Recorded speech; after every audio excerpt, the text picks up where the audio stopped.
So we've got this really weird game that we play, me and my children, where when we're waiting, and because we're British, we wait a lot, in like a doctor's surgery or anywhere, who would you pick kind of in this room right now if we were in a zombie apocalypse? So we have to decipher who we would pick and who we wouldn't pick. Now my question is, which two cast members would you each pick in the apocalypse and who wouldn't and why? None of them. None of us are making it through an apocalypse. We're trained to like aim our guns next to the extras and everything. So anytime we'd be aiming at a zombie, we would just aim it to the side of it. It'd be terrible. Or do what I do and go pow, pow, and be told, you don't make that sound, Stephen. Sorry.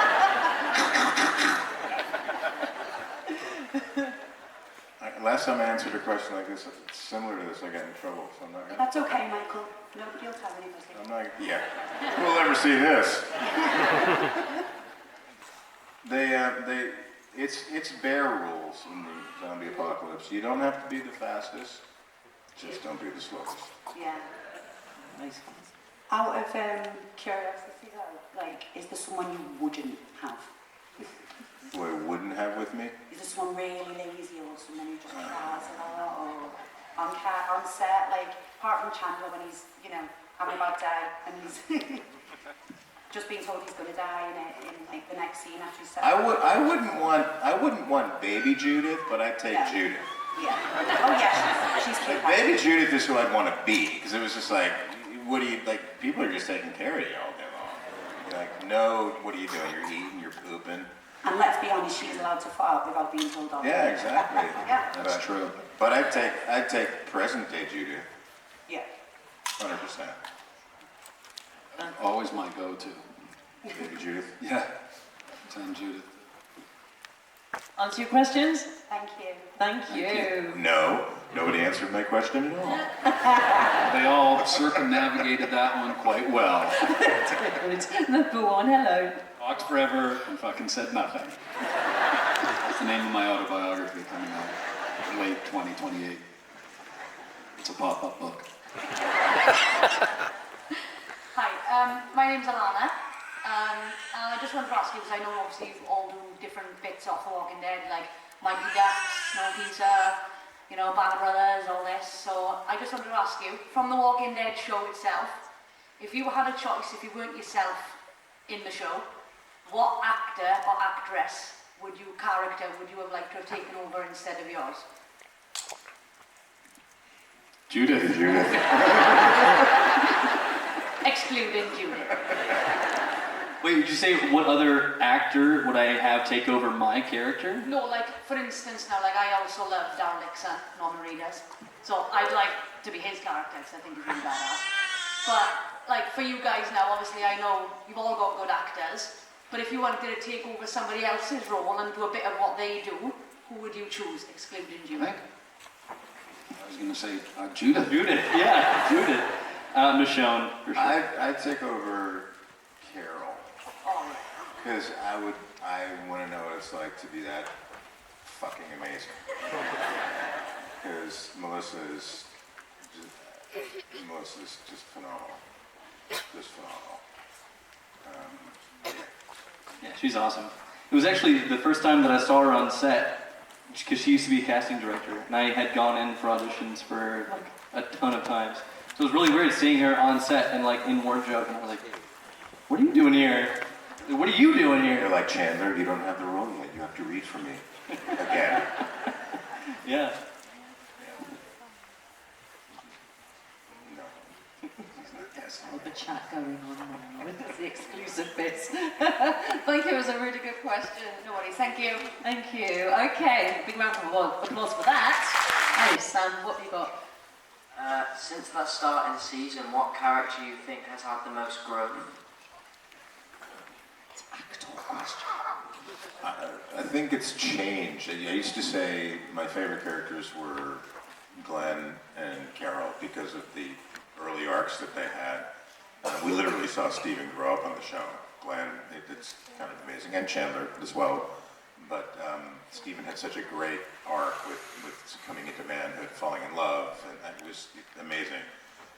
Since then, though, I think that, and things that you're going to see this season, because I know things about this season and you don't. Eugene, Josh has such a great character arc. I'm excited for you guys to see what happens to Eugene this season. Thank you. Let's go up to number 4. We've only got a few minutes left. Hi, my name's Charlie. It's a question for you, Chandler. What's the biggest lesson you took from acting? Oh man. Honestly, having Andy as my character's father was like the best thing ever, because I don't think there's anyone else, like any other actor that I've met that like shows up that prepared and that ready and that like on top of everything. Like that man knew my lines coming on to set. Like he knew every single word on that page, and he would always come with ideas and ways to just do things differently. And God, he just taught me so much of just how to just be like a good like leader on set. You know, like setting a great example for everyone, for the whole cast, because he just set it's a great example. He always set the bar. Andy is one of the best number ones ever. Number one on the call sheet. Number one. I mean, he was amazing. He's always been the bar that others are compared to. Nice one. Thank you very much. Lovely question. Thank you. And to number 2. Hi, my name is Abbas, and my question is, out of all the deaths, which one would you have wanted to change and why?